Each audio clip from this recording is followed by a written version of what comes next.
I'll tell you what, you ignorant fucking idiot. You didn't solve shit. Motherfucker, we told you that this is what you guys were doing to him. You created this monster.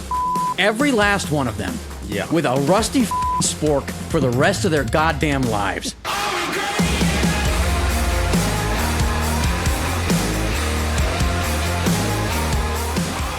Welcome back to Get Angry. And I guess we'll kick it off with asking Bryan, what made you the angriest this week? The angriest that I was all week was when I read the Times article that said Israel basically came to the White House before all this Iran stuff, came to the White House and laid out this plan and like us getting involved in the Middle East and stuff like that, and laid it out to Trump. And even the CIA and like top advisors to Donald Trump said, hey, this is a bad fucking plan. Like, this is a bad idea. And he was like, fuck it, and did it anyway. Well, he doesn't give a fuck, right? He doesn't care. He wanted to be the guy that with the big swinging dick that came in and made this whole thing with Iran go away. And so Israel came to him and said, let's do this. And he said, all right, fuck it. Doesn't matter to him how many service members died. Doesn't matter how many millions and billions of dollars worth of our tax dollars he spends. It doesn't fucking matter to him. All that matters is that he gets to put his name in the fucking annals of history as the guy who, quote unquote, solved the Iran mess. And I'll tell you what, you ignorant fucking idiot, you didn't solve shit. I mean, he came out last week with that whole fucking ceasefire and here's our 10-point plan. And then I read it and it was like, you ignorant, dumb motherfucker. Yes. It's worse than what we had under Obama. And that was the deal that you fucking tore up. You fascist piece of shit. He's so easily fucking manipulated and played, right? But he's such a fucking Looney Tune that he does the craziest shit. But that's what you get when you get people like, or you surround yourself with people who are like Paula White, who consistently compare you to fucking Jesus and tell you that like, oh, dude, you're the fucking second coming of Christ and every fucking thing like that. And these fucking people are just fucking chrome doming him all fucking day long. And these motherfuckers, and he fucking believes them. Like, he fucking sits there and I think he fucking believes it, as we've seen in that fucking AI Dude, photo. Easter Sunday. Yes. I guess technically it was Easter fucking Saturday that Paula White literally was like, well, you're a lot like Jesus, sir. You were persecuted for crimes that you didn't commit and blah, blah, blah, blah, blah. And you just wanted to help people. And it's like, you did not just fucking say that. Yeah, dude. I think, the number of times I made a video last week where I started off with a hook that was days like today are why Jesus changed his middle name to fucking. Yeah. And the number of DMs that I got from people that were like, you shouldn't use the Lord's name in vain. And this is why we MAGA people will never agree with you. And then they look at that shit on Easter fucking Saturday, or they look at this shit from last night where he literally edited himself into becoming fucking Jesus. And in that AI picture last night, it looks to me an awful lot like he's resurrecting fucking Jeffrey Epstien. They look at that and they're like, oh, there's no problem there. And I'm pretty sure that is taking the Lord's name in vain a lot fucking worse than me saying Jesus fucking Christ. That's a bop, I'm dude. pretty sure that that's the case. Yep. The fucking funniest thing to me is like we see shit like that, me and you and people, on the left, some people even on the right, they'll see the fucking Paula White stuff and like the Easter luncheon or whatever the fuck. And they'll see her fucking compare him to Jesus straight up. And they're like, hey, the writing's on the wall here that this motherfucker, you guys are idolizing and saying like, this is the second coming of Christ and shit. And it's going to fucking backfire on you evangelicals that keep doing that shit. And as we've seen, now it is, because every one of us was saying, hey, this guy is not fucking Christ. He's actually doing things that are very anti-Christ-like. Right. And then the fucking. Yeah, I mean, he's pretty well pilled he's checked all the boxes on that shit. Yes. Man. And then he does the fucking AI photo of him fucking being Jesus, resurrecting somebody or whatever the fuck, shares it. And now you're starting to see fucking MAGA people like Riley Gaines this morning and fucking Michael Knowles getting on fucking social media and being like, hey, the president needs to take this shit down, whether he was trying to be funny or making a joke or whatever the fuck, he needs to take it down because God shall not be mocked. It's like, motherfucker, we told you that this is what you guys were fucking doing to him. You created this fucking monster. See, the thing is for me is Trump has been mocking Christ for 12 fucking years now. Since he walked down that fucking golden escalator, he's been mocking Christ. Yes. I mean, whether it's shit like at fucking last January when he didn't put his hand on the Bible when he was sworn in, or when he's routinely been unable to fucking, he's the biggest Christian ever, but he's unable to name a single chapter, verse, or fucking book. He can't do any of that shit. Nope. But people are like, oh, he's a big Christian. No, he's fucking not. You've been sold a false bill of goods by a fucking grifter. Dude. And look at that. We were right. Exactly. The craziest thing to me is like the fucking Donald Trump. Like everybody comes at me all the time. They're like, oh, you're too hard on fucking Donald Trump, or you just seems like you hate Donald Trump and shit like that. And you never talk about your side and blah, blah, blah. And it's like, dude, I don't like establishment Democrats either, because they're fucking rich assholes that take money over take billionaire money over fucking the interest and best well-being of their fucking constituents every fucking day of the week. And I will scream it from the rooftops. Testify. And that's exactly why I don't like Donald Trump, because you know what Donald Trump's fucking dumbass was for a very long time before he fucking did this code switch or grift? A fucking elite New York Democrat. Yeah, you say that about Riley Gaines and you say that about fucking Michael Knowles. Yeah. And I want your take on this. I really don't give a fuck that they said that. Yeah, I know. You know why? Because I know that in a week they will be back giving him the double fist fucking Glock 9000. The second they realize that without a fucking Republican audience, they don't have shit in their hands to clap with. And you know how I know that's going to happen? Because it just fucking happened with Joe Rogan. Yeah. Because 2 weeks ago, he was on his show with Theo Von freaking out, I can't believe Trump's dragged us into this war with Iran. And last weekend, Trump walked his happy ass into that UFC fucking match where he was greeted by boos. And Joe Rogan immediately got down on his fucking knees for the man. Yep. And it was like, Look at that, Joe. You've shown that there is more spine in a fucking jellyfish than you've got, you miserable sack of shit. Yeah, dude. And I mean, it's like you're totally right. I feel the same fucking way. Like, I think it's fucking, I don't like the Michael Knowles or Riley Gaines either. And I know they're fucking going to dap that motherfucker up behind the closed door every fucking time they see him. Right. You know what I mean? But the fucking, it is interesting to me though, that Donald Trump is starting to have this like huge lash out moment against his entire fucking base, like the Megyn Kellys and the Alex Joneses and fucking stuff like that. You know what I mean? So to me, it's almost like fucking comedy, and I'm not going to stop when my fucking enemies are tearing each other apart. I'm not going to fucking get in their way. No, you never stop them. You never stop them. I see a lot of people that post that are like, well, they've lost Megyn Kelly and they've lost Alex Jones. And it's like, well, they didn't lose either one of them. No. And more importantly, when I see people like Ro Khanna, they're like, we need to form a coalition with these people. I pump the brakes a little bit, because Alex Jones talked about how Sandy Hook was a hoax. Yeah. And Megyn Kelly talks about how a 15-year-old's not really a minor. And Tucker Carlson has spread more than his fair share of racist, vile, bigoted trash. Yeah. And so you will not ever fucking catch me standing shoulder to shoulder with those miserable pieces of shit, no matter how many times they say that they don't like a war in Iran because of the budget issues. Yeah. I just won't. I mean, like, dude, that's almost... Yeah, for sure. I feel the same fucking way. That's what I tell people who are sitting here and like, they're going like, man, it's like, Candace Owens, I'm starting to agree with her. And it's like, no, dude, they are agreeing with you about one thing. You are not agreeing with them. All they're doing is fucking setting the stage to be able to fucking bring you in. And then when they start really fucking translating that shit into their fucking either anti-Semitic or, racist bullshit, you'll go along with it. Right. So you need to be able to fucking tell the difference between like somebody who's agreeing with you and someone who like you align yourself with. Right. And I would never. Well, the thing is, they don't even I feel like people miss the fact that they're saying the same thing, but it's not for the same reason. Exactly. Right. Like Joe Rogan and Theo Von, they're against the war in Iran because it's a budget thing. Right. And, Trump said we weren't going to go back to war. They don't have an issue with the bombing, like the 200 brown kids that got fucking exploded. Exactly. Twice, on purpose. Yep. They don't have a problem with that. They have a problem because it makes their guy look bad because he said we weren't going to go back to war. Yeah, for sure. I think he lied. Exactly.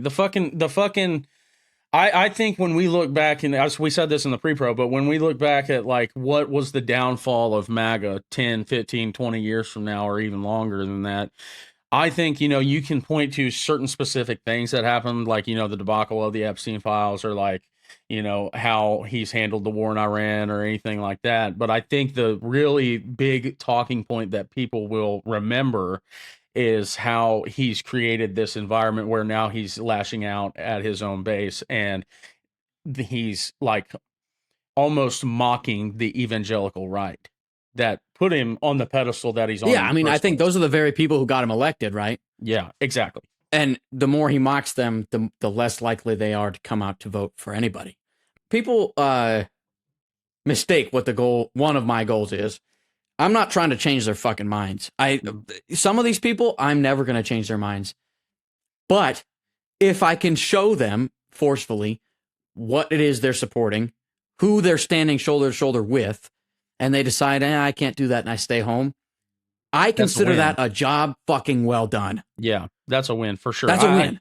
I think that there's something to be said about people who are willing to have a conversation and willing to fucking be open to progressiveness and ideas and like having their mind changed. Oh, absolutely. But there's also, just like you said, like, and I actually haven't thought about it that way. And I think that's why I do like a lot of the things I do and like to make the content that I make. And I'm sure you're similar. It's like, if we can get these like religious psychosis fucking evangelical Christian nationalists, I should say, to just stay home, then fuck it. You don't need a lot of them to stay home either. Like no matter how many times Trump says landslide victory, that doesn't change the numbers. You don't actually need that many to stay home. Every time he posts some shit like this, where it's fucking, he's himself as Jesus. Yeah. 0.1% more stays home. Yep. And that's the message you got to be driving home.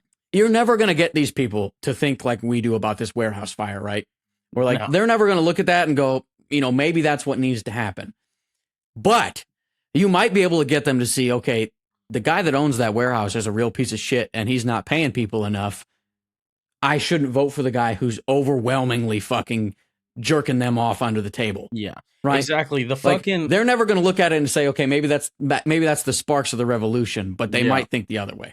Yeah, it's like the way I look at it is like, obviously I don't condone violence, and I don't like condone fucking putting people out of work like we talked about in the pre-pro, because there's probably a lot of people that are working in that warehouse that now don't have a job and that needed that job. You know what I'm saying? So I won't condone it.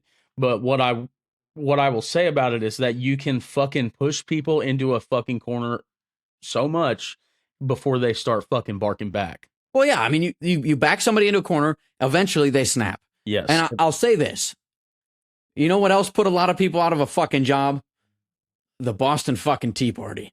Yeah. And, a lot of these fucking so-called constitutional fundamentalists that suck off all the fucking revolutionaries because they were the original American badass are the same people getting down on their knees to fucking lick the boot of this billionaire corporation because they got a fucking warehouse burnt down.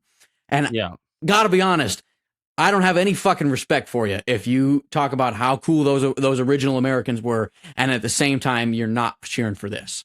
Right. It's the same. Like, for me, it's like, I don't hate the average Republican voter, dude.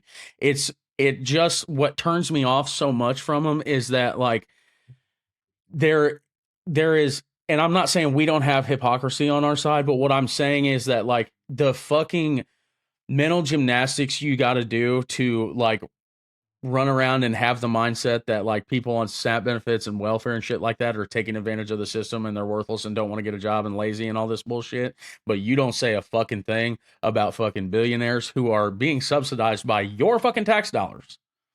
Then I can't. If you paid $1,000 in income tax, you paid more than Tesla did last year, and they made $14 billion. That's the number. That's what I mean. And dude, every time I say that, they're like, "Well, there's no way." Check the fucking tax returns, pal. Yeah, dude. I guess it's fucking public knowledge, man. I've had conversations where fucking like I'll say something like that to somebody I know or something like that in real life, and I can remember people like the conversation turns like, well, how do you fucking know that? And it's like, because it's public knowledge, and they'll be like, oh, so you read it on the internet? And I'm like, well, yeah, Google's free, and they'll go, well, you can't believe everything you see on the internet. And I'm like, time, man, bro, what the fuck? I told somebody the other day, they asked me, why, Luke, why do you hate Elon Musk so much? And I said, I want you to understand something. If based on his rate of income gain since Trump took office, if someone set 10,000 fucking dollars cash in front of him, and it would take him more than 1 second to pick it up and would stop him from doing whatever he's supposedly working on, it is not worth his time to pick that fucking money up because he's making more than $10,000 a second. Yes. And they said, well, what do you mean? I said, that's how fast he's made money since Trump took office. Yes, dude. I said, I want you to think about, I said, tell me a job that is worthy of making $10,000 a second. And he goes, well, I'm not sure there is one. I said, tell me about your dad. I said, you've told me before, your dad's like a big hard worker, right? You go, you're going to tell me that Elon Musk sitting in his fucking, air conditioned fucking car for a minute, that's $60,000. No, yes, $60,000. 2 minutes of his time is worth probably more than your dad is making in a year. Yeah. And the guy goes, well, I hadn't thought about it like that. And I said, I know that, but you need to think about it like that. It's all perspective. It's all perspective, dude. Like, that's the fucking, like, and I think even most people know that, right? But it's like, how do you get people to look at it from multiple fucking angles before they fucking decide how they feel about a situation? You know what I mean? It's like, and the biggest thing that I think I've had to overcome when I talk to people is like, how can I fucking make you value the problems that other people face versus your own? You know what I'm saying? And like, how do I make you put them at the same level instead of your personal gain to here? And like, even in that instance, like, it's like, because they just think that their personal gain is up there, right? They think that like, well, if I vote for Donald Trump, he'll be better for me, but he'll be worse for somebody else. But I can still justify voting for Donald Trump because it helps me more. I don't hold it so much against people like that. Like, when you're desperate, you are willing to do anything to get ahead. Yeah. And so if somebody comes along and promises you, it's like, yeah, it's their fault. I'm going to give you more money. Everything in your life is going to turn around. When you're that desperate, I really can't hold it against you. Like, I feel bad for you. I pity you, and I'm still mad at you, but I don't have the white hot fury. Yeah. But the people that talk exclusively about they voted, the people that held up the mass deportations now signs, fuck every last one of them. Yeah. With a rusty fucking spork for the rest of their goddamn lives. Yeah, dude. I will never have any fucking sympathy for you. No. I don't care how shitty your life gets. I think I'm pretty similar in a way. It's funny, like, people will fucking, like, in my real life, they'll be like, well, you're not as far left as you come across online. And it's like, actually, dude, I agree. Like, I actually am that far left. You know what I'm saying? Like, I think that fucking, I'm able to have a conversation with you, and I think a lot of people on the left aren't able to do that. But like, my views didn't change. I still believe in universal health care. I still believe in abolish ICE. I think that there's absolute atrocity and genocide that Israel committed, and war crimes that Israel committed in Gaza against Palestinian people. But when you and me talk about it one-on-one, I think you start coming to me a little bit. Because we're not all that different. We just want the fucking what's best for everybody around us. You know what I'm saying? And it's like, dude. Well, so that's an interesting thing.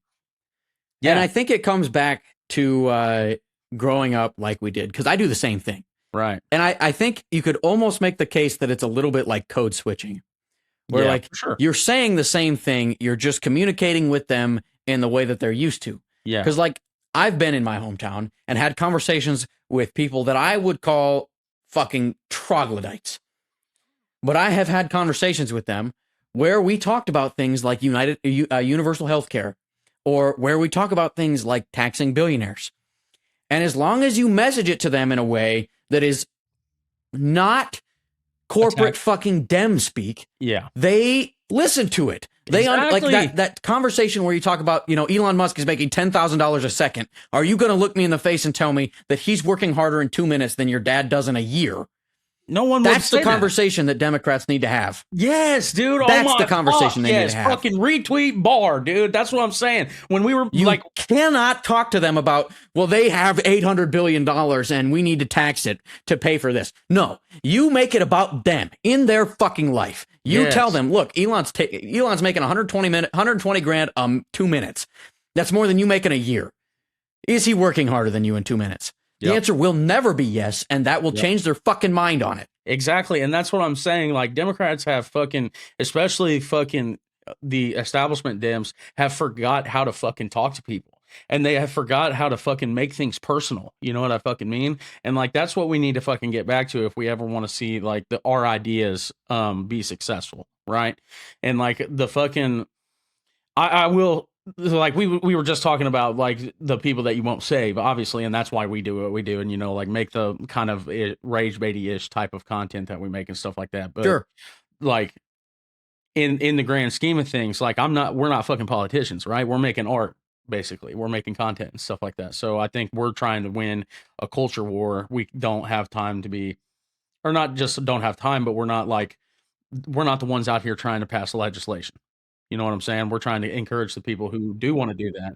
I think that if the people that were trying to pass legislation would fucking communicate it in a way that isn't in a way that sounds like they're just trying to pass legislation, they'd probably have some better fucking luck. Yeah, for fucking sure, dude. I If mean, they made it cool.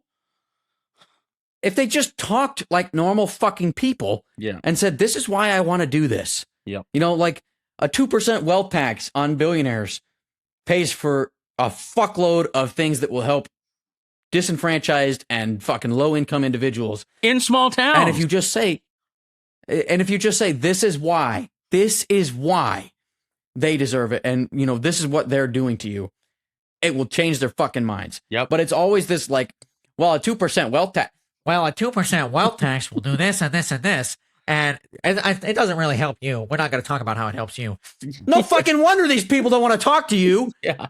Yeah. I think the funniest part is like, oh, the fucking, you know, like when Mom Donnie was running or whatever, it's like, oh, dude, when Mom Donnie wins, all the billionaires are going to fucking leave. Ain't a fucking one of them left yet. No. And like, they're not going to. No. Especially not because like Elizabeth Warren has this wealth tax that I've been talking about. And that has like I think it's a $50 billion fee if you want to renounce your citizenship, which you have to if you want to do business somewhere else. Mm-hmm. So like there's consequences for these miserable pricks leaving, even if they try. And they're not going to, because no matter how many times they talk about how America doesn't love the worst, the people that are having it the worst in this country are the rich white man.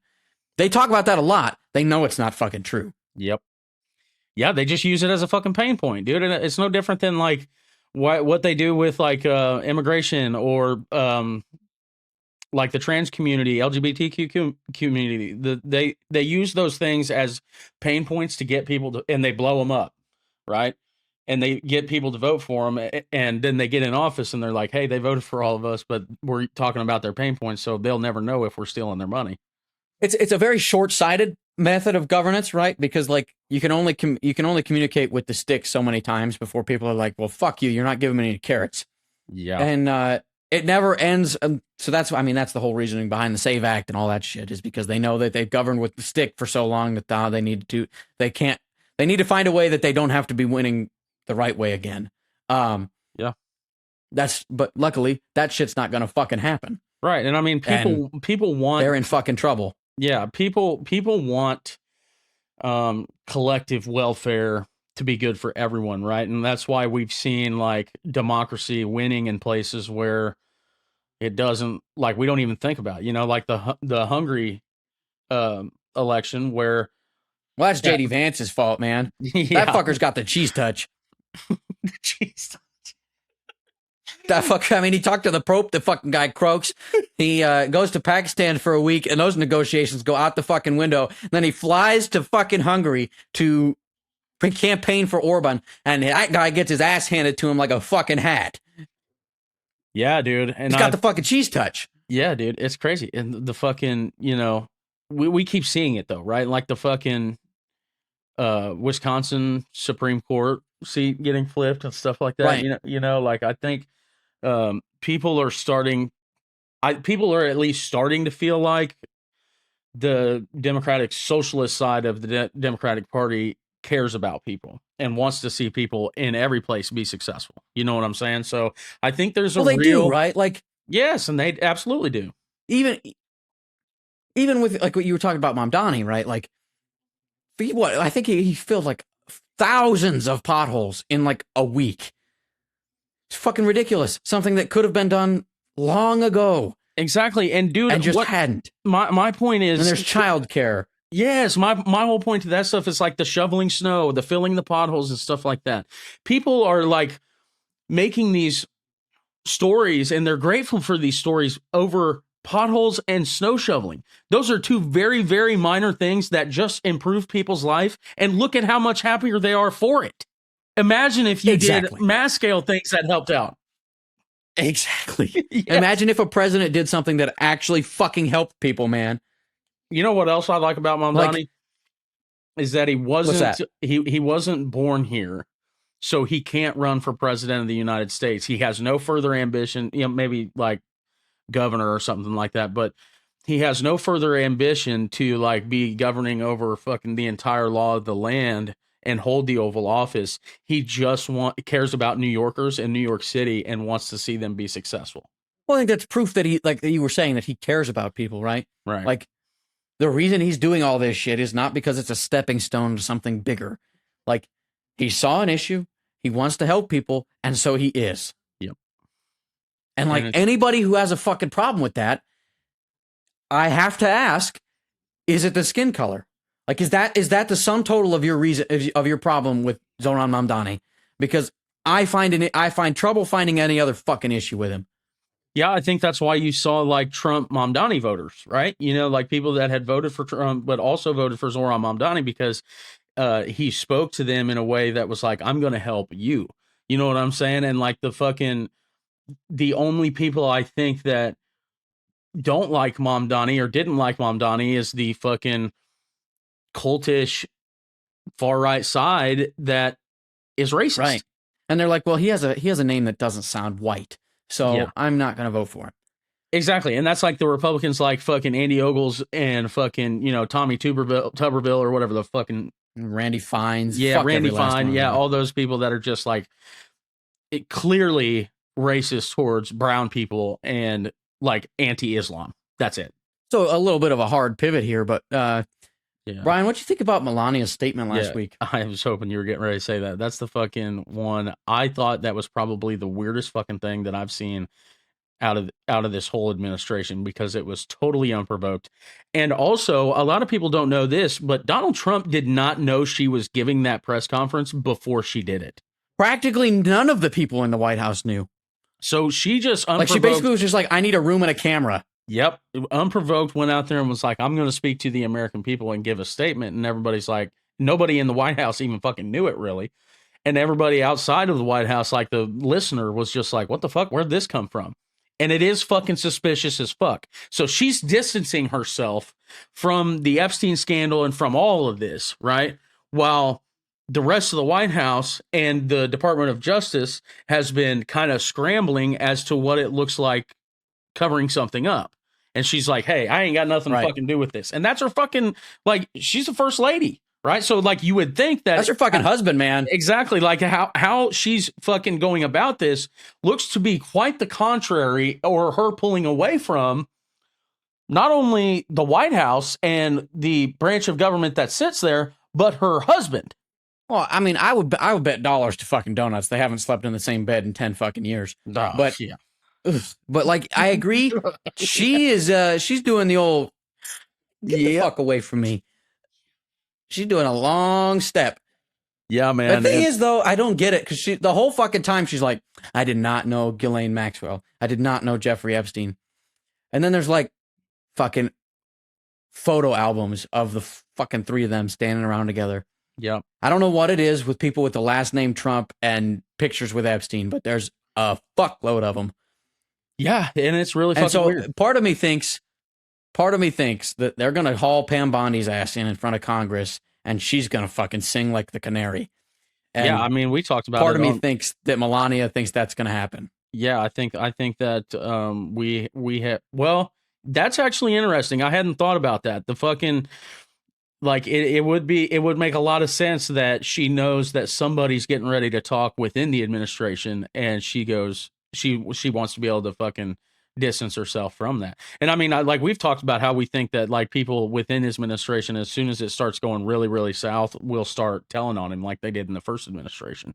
So I think it's a much larger scale at this point because I mean the Epstein scandal, but like the whole Epstein thing is so like everybody wants to be like, well, it's like fucking these elite Democrats and stuff that are implicated in those files as well. And I'm like, yeah, exactly. And guess what Donald Trump was before he started running for president of the United States? Elite fucking Democrat. Yep. Fucking bingo, dude. Well, but at least the Strait of Hormuz is closed. So this is the problem I have with this. People don't seem to grasp that it is the biggest pump and dump scheme that you have ever fucking seen, and he's running it on you once a fucking week, and you don't seem to get it. Yeah, it's clear at this point. Because like Friday he says, okay, we're doing pretty good. You know, he sells all his shit at a high because it looks like we've got a peace proposal. Over the weekend, big tongue, strong man Trump. You know, he's got fucking, he's like this last weekend, he's got fucking warships in the Strait of Hormuz blockading it. So fucking oil prices fucking skyrocket and the Dow drops. I think it was 1% on opening this morning. I'm sure he's buying back in. Would you take a gander as to what's going to happen on Friday? Yeah, the same fucking It's thing. going to be another fucking, well, it looks like peace talks are moving forward again. Yep. It's a fucking scam. Yep. It's all he's doing. Yep, it's a fucking pump and dump. So, I mean, just like you said, but like it's funny because like we can clearly see it, right? But like why do you think it's fucking hard for people to see? I mean, I think part of it is that people don't I mean, fuck, man, when you don't have 3 cents in your pocket, you're not watching the fucking stock market. Yeah. Like at all. Yeah. You don't give a fuck.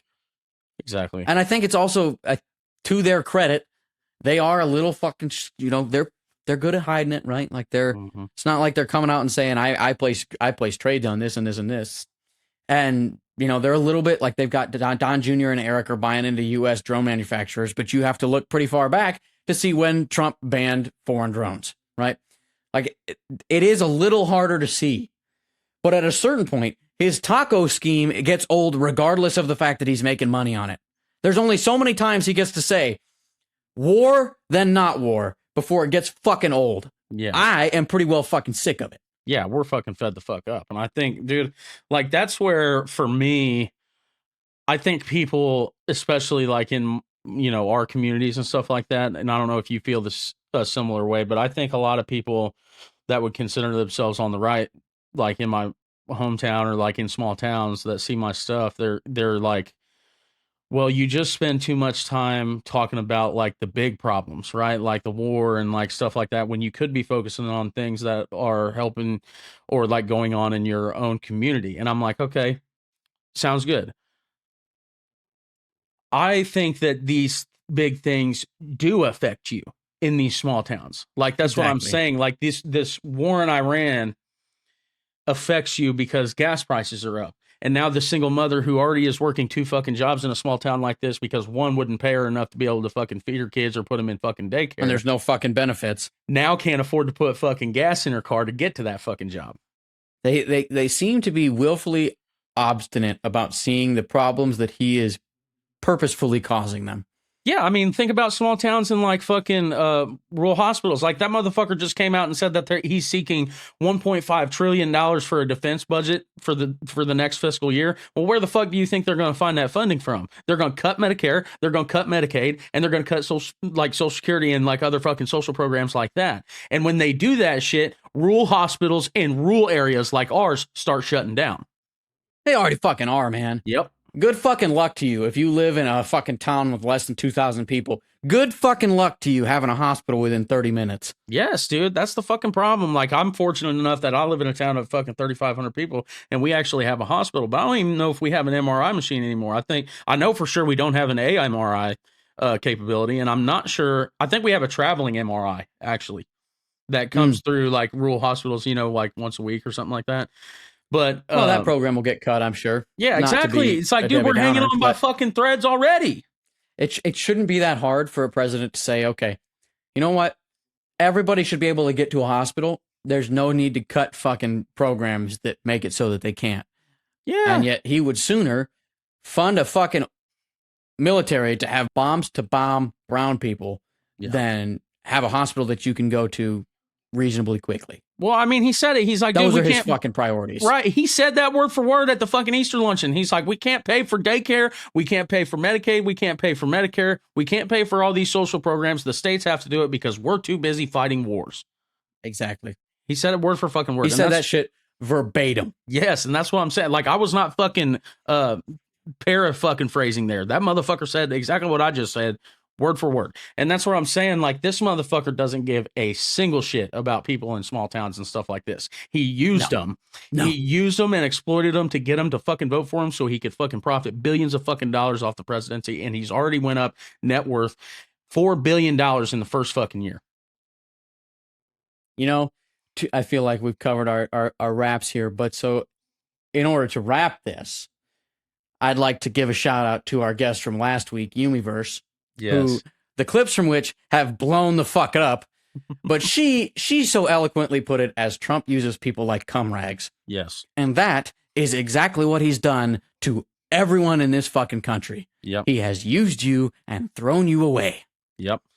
Exactly. She put Pay it the fuck attention. Yep, she put it absolutely perfect, and there, like, we couldn't have fucking said it in a better way. And I'm just glad that, like, those kind of clips and stuff are the ones that are getting the most attention because it's true, right? Like, he's using the American people as a fucking stalking horse to be able to put money in his pocket and his family and his buddies' pockets, and it's sickening, and it should make you fucking sick. I say this all the time, but it's really important, I think, to say right now. If you can see what's happening to our country and to our government and what's going on in the United States of America, and it doesn't make you absolutely fucking sick to your stomach, then you don't love this country enough. Something is fucking wrong. Yeah. Well, on that Debbie Downer of a note, we can't thank you all for listening enough. And for following. I mean, we've got like fucking 15,000, 20,000 followers on socials now. Yeah, we're about to hit 15K. 5-6 episodes. Yeah, we're about to hit 15K fucking just awesome. on Instagram, dude. So you guys are the best. We got the best fucking audience out there, and we just you guys are the fucking best. Yep. And also, we are getting ready to talk merch, so just keep yourselves on that. It's coming. Yes, dude. I can't fucking wait for this shit, dude. I love this shit, dude. And we're gonna have more guests. So, like, start tagging who you want and to come on the show in the comment sections and everything like that. We're about to have everybody on here that wants to come on. So we're always happy to get people on here that aren't angry enough and that want other people to be as angry as we are, because this is a collective emotion, I think, that we're all feeling, and we need to make our voices heard in a meaningful way. Thank you all. Yeah, appreciate y'all. Are we great?